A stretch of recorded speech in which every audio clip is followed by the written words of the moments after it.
The city of Los Angeles glittered beneath the spring sun, a mirage of joy and perfection. Every street, every boutique window seemed to pulse with the promise of celebration. For weeks, billboards and magazines had announced the same fairy tale, the Forrester-Spencer wedding of the year. Hope Logan and Liam Spencer, the golden couple who had survived every storm, every scandal, were finally getting married again. The world expected champagne, diamonds, and happily ever afters. What no one saw coming was that beneath the satin gowns and polished smiles, tragedy had already written its vows. It began not with fanfare but with a fall, a sudden, hollow thud echoing through the Forrester Creations design floor. Douglas Forrester had collapsed. At first, everyone thought it was exhaustion. The boy had been quieter lately, paler too. But children fall ill all the time, Hope told herself. He had been helping with the wedding preparations, sketching little heart-shaped decorations, proudly saying he wanted to walk her down the aisle for good luck. When Hope reached him, his small body was trembling, his lips pale, his eyes unfocused. Panic broke the room's stillness. Within minutes, paramedics rushed in. Brooke's voice cracked with fear, and Hope clutched Douglas's hand as the ambulance sped away, its siren screaming against the LA skyline.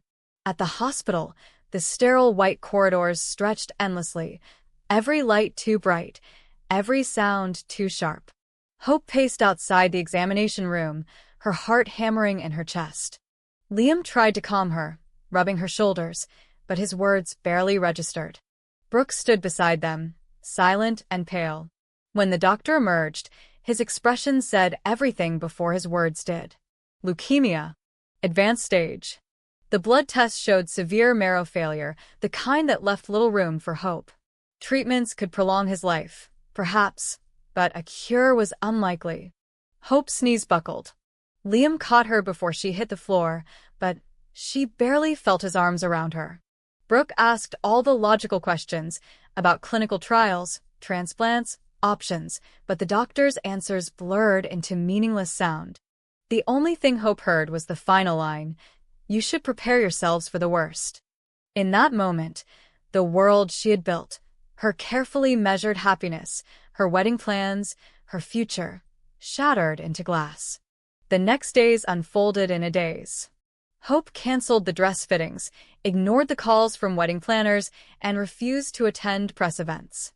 She moved between home and hospital like a ghost. Douglas's room filled with balloons and flowers, the shallow gestures of people too afraid to confront reality. He smiled when visitors came, but when they left, he turned his face toward the window and stared at the horizon. Hope tried to stay strong. She told stories, brought coloring books, and sang softly when he couldn't sleep. But at night, when the monitors beeped steadily beside his bed, she cried silently into the pillow, her tears falling into his hair. Liam and Brooke tried to anchor her. "You can't stop living," Brooke said gently. "Douglas will need stability. He'll need a family." Liam echoed the sentiment, though his voice betrayed unease. Maybe the wedding can be something for him to look forward to. A reason to fight. Hope nodded mechanically, unable to form her own thoughts. The idea of walking down the aisle while Douglas lay in that sterile room felt obscene, yet she understood what they meant. The doctors said emotional stability could help him. Maybe, somehow, love could become medicine. As the wedding day approached, the contrast between fantasy and reality grew unbearable. Bridal magazines still featured her radiant smile on their covers, oblivious to the truth behind it. Reporters called her the bride of resilience, a woman who found light in darkness. But Hope felt none of it. Each morning, she put on makeup to hide her swollen eyes, and each night, she knelt beside Douglas's bed, praying for a miracle she no longer believed in. Then, the night before the wedding, Douglas woke. Hope was sitting by his bedside, half asleep, when she felt his fingers brush hers. She opened her eyes to see him looking at her, weak but clear, his blue eyes reflecting something far too wise for his age. "Mom," he whispered, and her heart broke anew because he rarely called her that aloud. He asked for privacy, so Liam and Brooke stepped out reluctantly. The room grew quiet except for the hum of machines. Douglas hesitated before speaking. "I heard the doctors," he said softly. "They think I'm going to die." Hope froze, tears instantly blurring her vision. She tried to stop him, but he shook his head, fragile but resolute. "I'm not scared anymore. I've been thinking a lot about what I want before I go." His words were calm, deliberate, as if rehearsed. Hope nodded, terrified of what he might say. "I don't want toys or trips," he continued. "I just want our family to be right. I want you to marry Dad, Thomas. I want us to be together like before. When we lived in the cabin and had breakfast together and laughed. That's when I felt happy." Hope's breath caught. "Douglas," she whispered, her voice trembling. But he kept going. "I know you're supposed to marry Liam tomorrow, but that doesn't feel right. He's nice, but he's not part of us. Dad needs you, Mom. I need you both. That's what I want." Hope broke. The dam she had built to survive the past weeks collapsed. She sobbed, clutching his hand, whispering that he shouldn't worry about grown-up things, that he should focus on getting better. But Douglas's gaze was steady, unwavering. "Promise me," he said. "Promise you'll make us a family again." When he drifted back to sleep, Hope sat there for hours, staring at him, feeling her world split in two. Outside the window, the city glittered as though mocking her. Tomorrow, she was supposed to wear white, say vows, and become Liam's wife. But every fiber of her heart ached with the truth her dying son had voiced aloud. She had never truly stopped loving Thomas. Morning came with cruel brightness. Brooke arrived early to help her dress, her eyes full of concern. "Sweetheart, you look pale," she murmured. Hope said nothing. She let herself be guided through the motions, hair, makeup, veil, her body moving, her mind somewhere else. Liam, handsome in his suit, waited at the church with nervous anticipation. Guests filled the pews, photographers whispered directions. The organist began to play. As Brooke took Hope's arm to lead her down the aisle, the air shimmered with candlelight. For a fleeting second, everything looked perfect: the flowers, the guests, the smiling groom. But when Hope's gaze swept across the church, she noticed it. The empty chair at the front, the one reserved for Douglas. Her chest tightened. Then, a man in hospital scrubs appeared quietly at the side entrance, carrying something small and crimson-stained. It was Douglas's hospital bracelet, the plastic tag speckled with blood. Brooke gasped. The nurse handed it to Hope without a word, his eyes full of sorrow. Time fractured. The music faltered. Hope's knees nearly gave way. Liam stepped forward, confused, reaching for her hand. "Hope," he whispered. She looked up at him, eyes glistening, lips trembling. The church was silent now, hundreds of faces turned toward her. She opened her mouth, and her voice broke. "I can't." A murmur rippled through the crowd. Liam frowned. "What do you mean?" he asked, his voice barely audible. Hope shook her head, tears spilling freely now. "I can't say I do. Not when my heart is somewhere else. Not when Douglas—" She couldn't finish. Her words dissolved into sobs. The guests whispered. Brooke covered her mouth, trembling. Liam stood frozen, color draining from his face. Hope dropped the bouquet, its petals scattering across the marble floor like spilled blood. She turned and ran down the aisle, her veil tearing loose behind her. Cameras flashed, guests gasped, Brooke called after her, but she didn't stop. At the church's entrance, she paused, disoriented, when the doors burst open. Standing there, framed by sunlight, was Thomas. For a moment neither moved. His eyes met hers, filled with disbelief and something dangerously close to hope. He looked older, harder, but beneath the shadows there was still the man she had once loved, the one she had fought against loving, the one Douglas had begged her to return to. Hope took a step forward, her breath catching. Behind her, the chaos of the ruined wedding roared, Liam shouting her name, Brooke weeping, reporters pushing for a shot. But in that suspended second there was only the two of them. Thomas reached out, his voice hoarse. "He's gone, isn't he?" Hope nodded, tears streaming. "He wanted us to be a family again," she whispered. Thomas's face crumpled.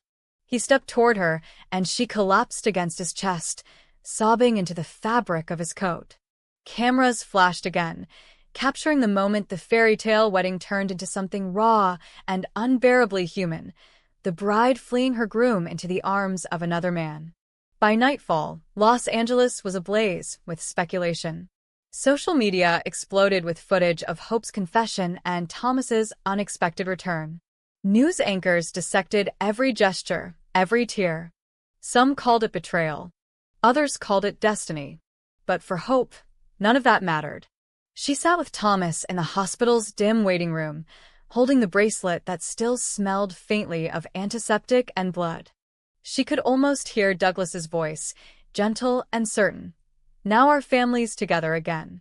Outside, the city kept spinning, unaware that within the walls of that hospital, a different kind of story had begun.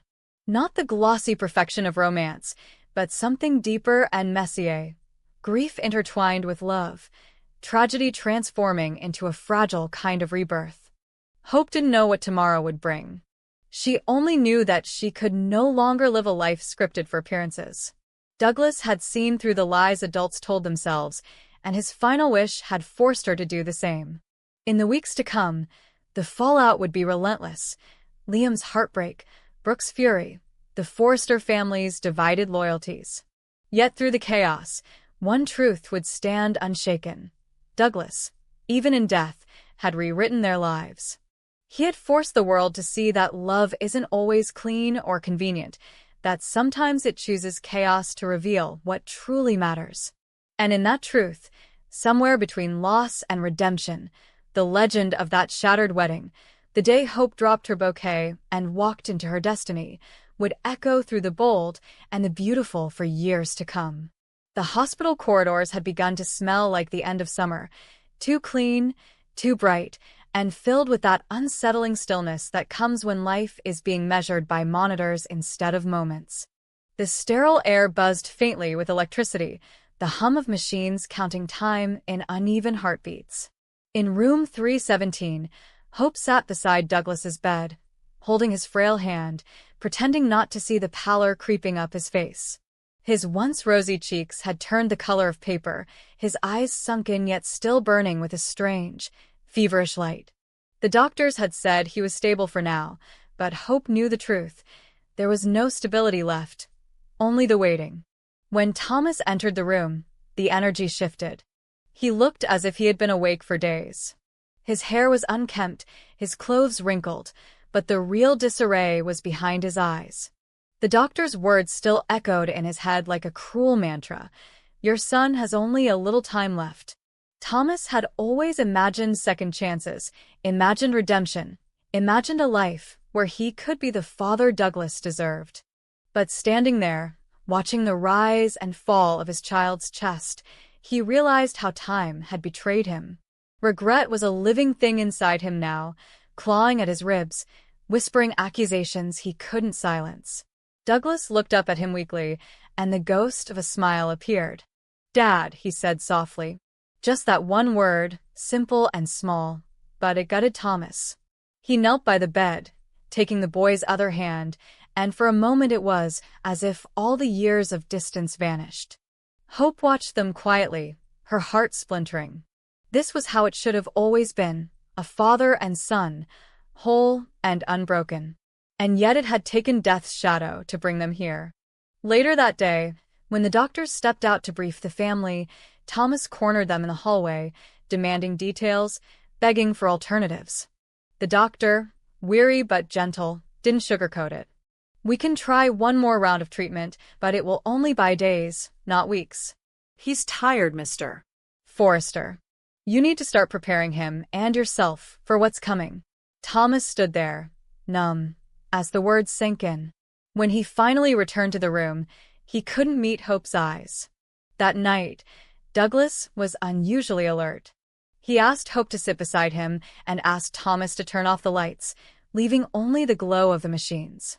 "I've been thinking a lot," he began, his voice thin but determined. Hope brushed his hair back, trying to keep her composure. "You have to rest," she whispered. You can tell us everything tomorrow. But Douglas shook his head. No, Mom. Tomorrow might not come.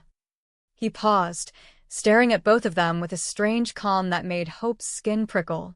I heard the doctors, he said. They don't think I'll get better. But I think they're wrong. I think a miracle can still happen if our family is whole again. He looked directly at Hope, his eyes shining with an almost holy conviction. If you and Dad get married, everything will be okay. Hope froze. Douglas, sweetheart, she began, but he interrupted. No, Mom. I mean it. When we were all together before, I felt safe. Happy. It was like magic. Maybe if we're a family again, that magic will come back. Maybe God will see it and make me better. Thomas exhaled sharply, his throat tightening. He wanted to tell Douglas the truth, that love didn't work like that miracles weren't bargains to be struck, but when he saw the fragile hope on his son's face, he couldn't bring himself to shatter it. Hope, however, felt the weight of it instantly. The world tilted, and the walls of the hospital room seemed to close in.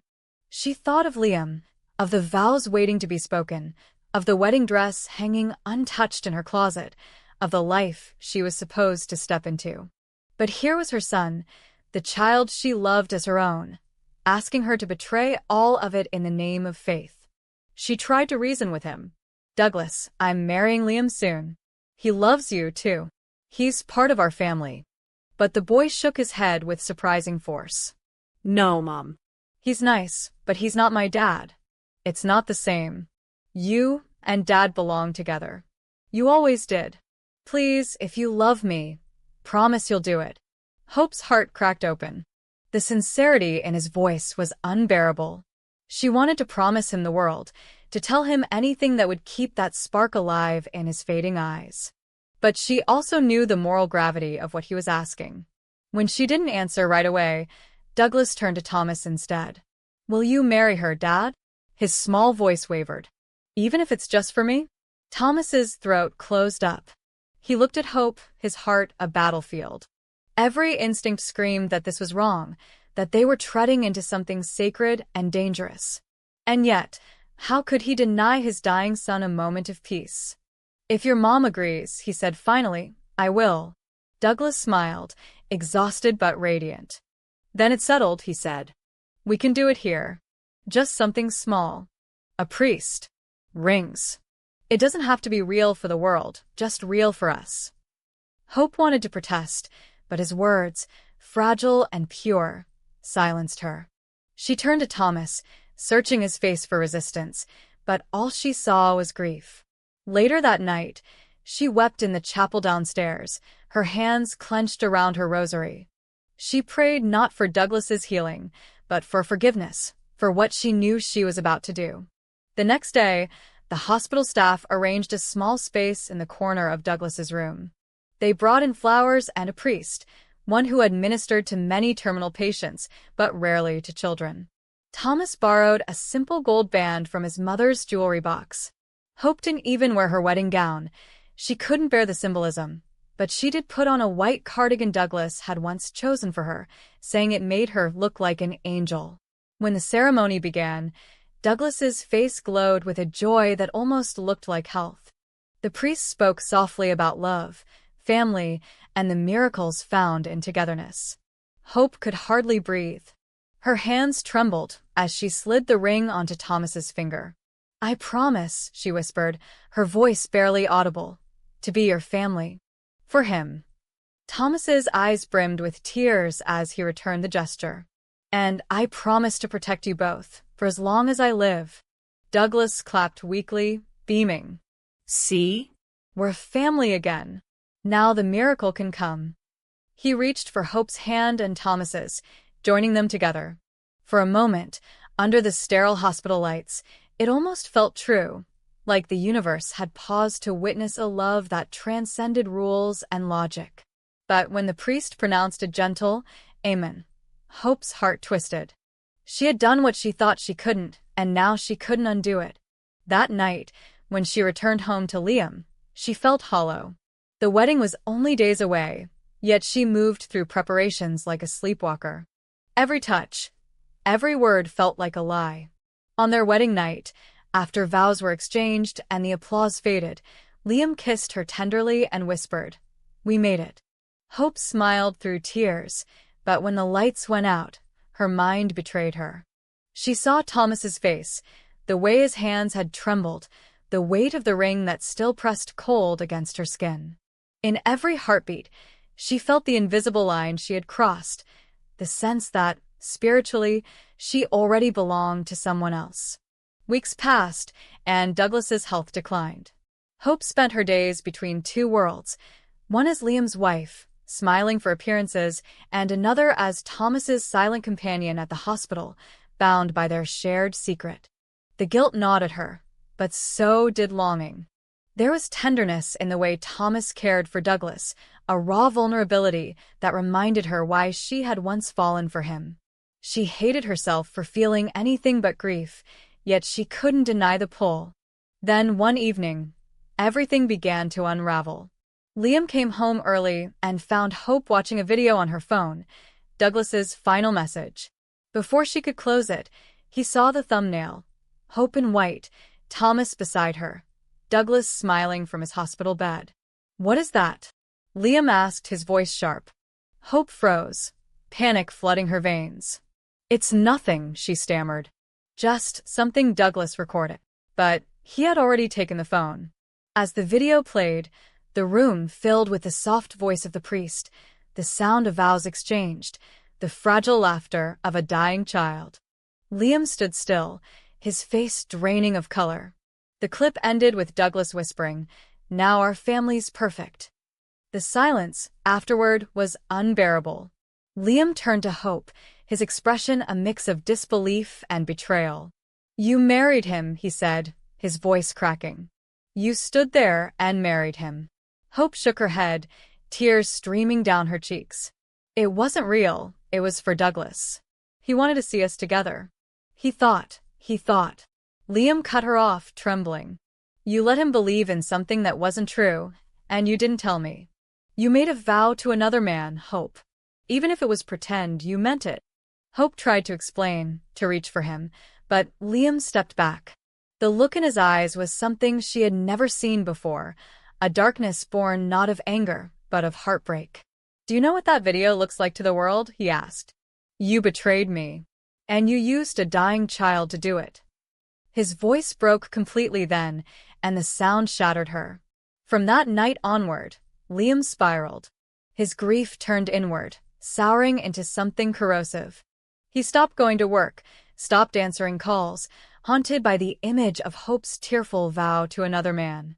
Hope, meanwhile, fell deeper into guilt, visiting Douglas's grave every evening, whispering apologies into the wind. Thomas stayed away for weeks, respecting her space, but when he finally appeared on her doorstep, she didn't send him away. Their conversations became their confessions, half remorse, half longing. Hope admitted she couldn't stop thinking about the hospital room, about the moment Douglas's tiny hand joined theirs. "He believed in us," she said. "He thought love could heal him. Maybe that's why I did it. I wanted to believe it too." Thomas nodded, his voice trembling. "So did I." The scandal would soon explode. Someone at the hospital, perhaps a nurse, perhaps an intern, would leak the footage to the media, and within hours, the world would know. Headlines would scream the secret wedding that broke the Spencers. Public sympathy would waver between awe and outrage, between calling it a miracle of love and a moral collapse. But long before the cameras arrived, the real damage had already been done. Hope's heart was divided between two men, each representing a truth she could neither escape nor deny. Liam, the safe love she was supposed to choose, and Thomas, the forbidden love that fate and a dying child had forced her to face again. And somewhere in that fragile in-between, where love met guilt and grief blurred into desire, the story of Hope Logan would become not just another Forrester scandal, but a haunting question whispered through the halls of the bold and the beautiful. How far will we go to honor a dying wish, and how much of ourselves do we lose when we do?